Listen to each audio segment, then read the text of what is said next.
We'll start with Dan Savage, OrlandoMagic.com.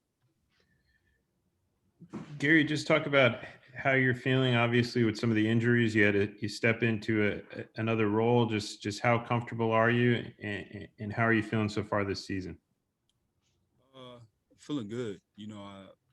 With all the guys going down like that, it's one of those things where I think it's been a tell of my journey so far in the NBA. It's just always staying ready, conditioning wise, and knowing our game plan. I think it's the benefited me so far in my career is just always being prepared and just always thinking the game and having my body and mind ready to play, no matter if I haven't played in 3 or 4 games or just coach in the middle of a game, just gotta go down and just throw me in, just being prepared. Josh Robbins, The Athletic. Gary, how do you stay prepared and stay in rhythm in cases where you do have to jump into the lineup, having not played much or if at all in the prior games? I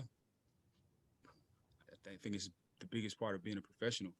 You see guys that excel in their role as, whatever it is, they just kind of perfect it. And I think, for me, I'm not the most athletic, so knowing the schemes and knowing the game gives me a benefit. And the more I study and more I'm prepared, I always have an edge or, advantage. And I think the hardest part, is probably the game rhythm, actually being ready, to you can do all the running and conditioning, outside I was doing with Nate and strength conditioning guys.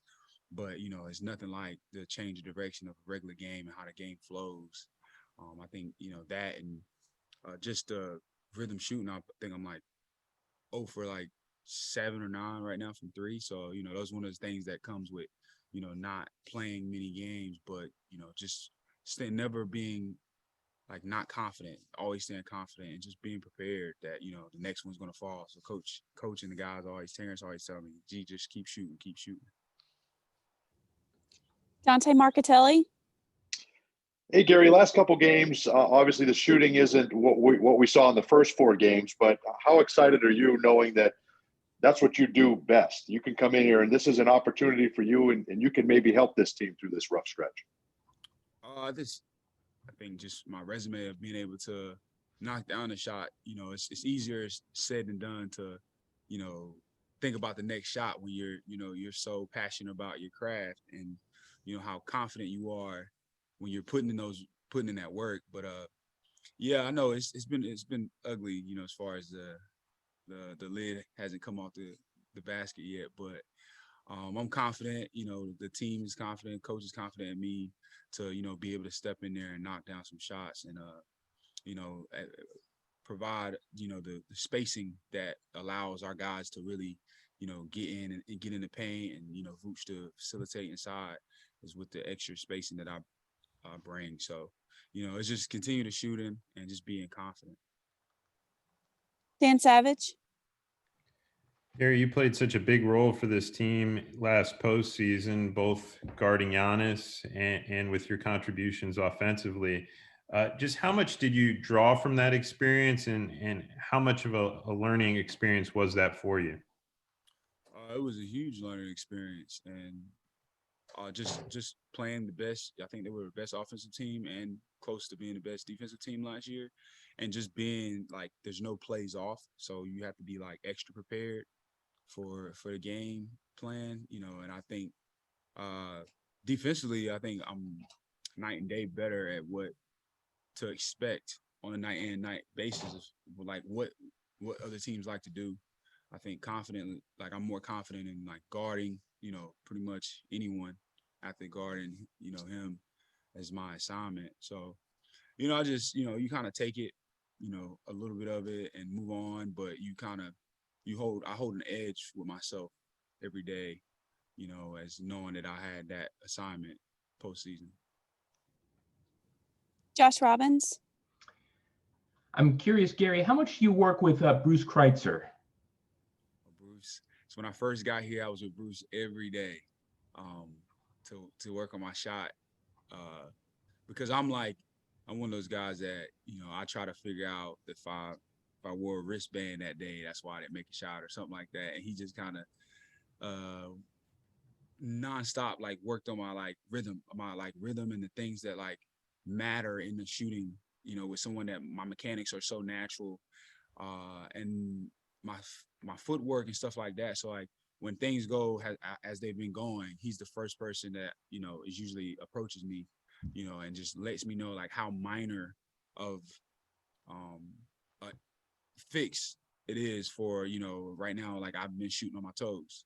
Who would have thought, everything else is perfect but your toes. And those are one of those things that is so useful for Bruce. Spencer Davies, Spencer Davies, basketballnews.com. Gary, I kind of touched on the postseason already, but just in general, that experience in the bubble, being able to play those significant minutes and contribute the way you did with your teammates, how much does that prepare you for a moment like this where you do have to step in and play those big minutes again, but with the same teammates and having that chemistry already kind of made together? Just them, us all knowing each other, like knowing our games. I think the biggest part is the guys are confident that I'm going to, do my role and do it well. Shooting threes, making threes, shooting threes, and defending. Getting steals, block shots, and helping, the rebound numbers. I think is, one of the biggest things going into this, and this opportunity that I have right now. Dante Marcatelli, Gary, 62 points last night for Steph Curry. One, how much would you love to have 31 shots in a game? And number two, do you become a fan like everybody else? Do you enjoy watching a show like that? I don't know one guy who wouldn't love 32 shots. So that would be great. But he's unique because of how much of a elite shooter he is. And of course, he's from North Carolina like myself. So, we kind of band behind each other when it comes to when you see guys from where you're from do what we always know, like we already know he's capable of doing something crazy every night. But, I think with everything that's been going on the last year and a half for him and his career and his team, people, forget. And that's the beauty of this league, is that it doesn't take much to be reminded of how good someone is and how much he's changed the game, from where he shoots it. You just, people yell Kobe when they shoot a fadeaway three, but like think about what the generation next is going to say now that, he can pull up from freaking half court. So, it's going to be a tale of the history, the way he performs and shoot the ball. Josh Robbins, It seems like time has flown. It's almost a 1-year anniversary of you joining the Magic. I'm curious whether when you signed your initial contract, I believe it was a 10-day, how were you looking at other, bless you, were you looking at other teams? And if so, why the Magic? Why that opportunity? Yeah, we had like 4 or 5 other teams, I think, offering 10 days. But I just, after watching film and, kind of doing a little research on knowing, how coach plays, he's all about defense and, how, they needed some extra shooting. It was kind of ideal for me to be here, come here.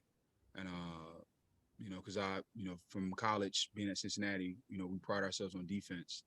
And, that's just kind of one of the natures of my build, is being a defender, and seeing coach and, the numbers about how defensive our team is, it was just like, I was like 2-time defensive player of the year in Cincinnati. It's like, I can't, it's like night and day. Like I should go to Orlando to be able to be a part of a defensive team that is, in the NBA, that's like as good as they were last year at that time.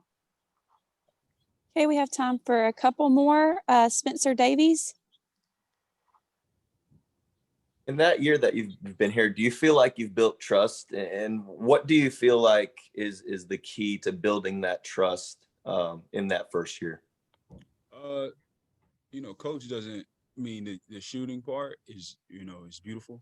It's a perk for someone like myself or any of the young guys to make shots, but the biggest trust issue that you have to gain from coaches, knowing our stuff defensively and then offensively.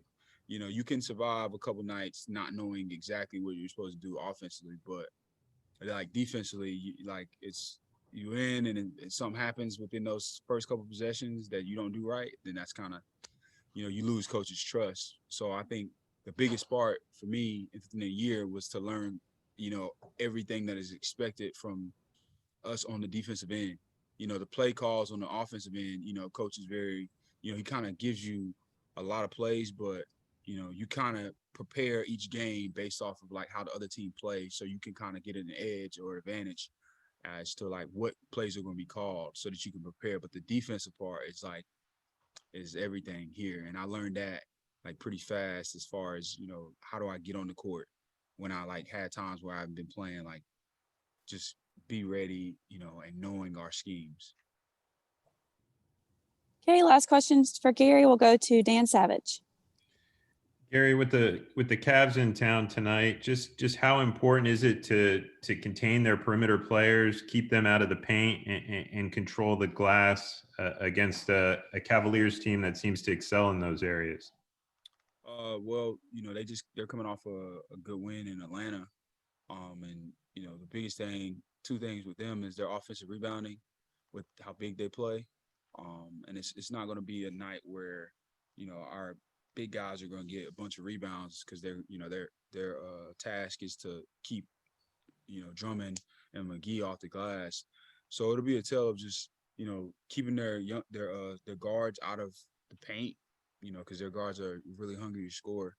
So it's going to be interesting just to be able to like contain those guards and keeping those big guys off the glass. But it's going to take literally all five guys that's on the court at each moment, and knowing the schemes and exactly what we're supposed to do defensively to stop them when they run their sets and then finish the play with a defensive rebound. Okay, great. Thank you, Gary. We appreciate your time.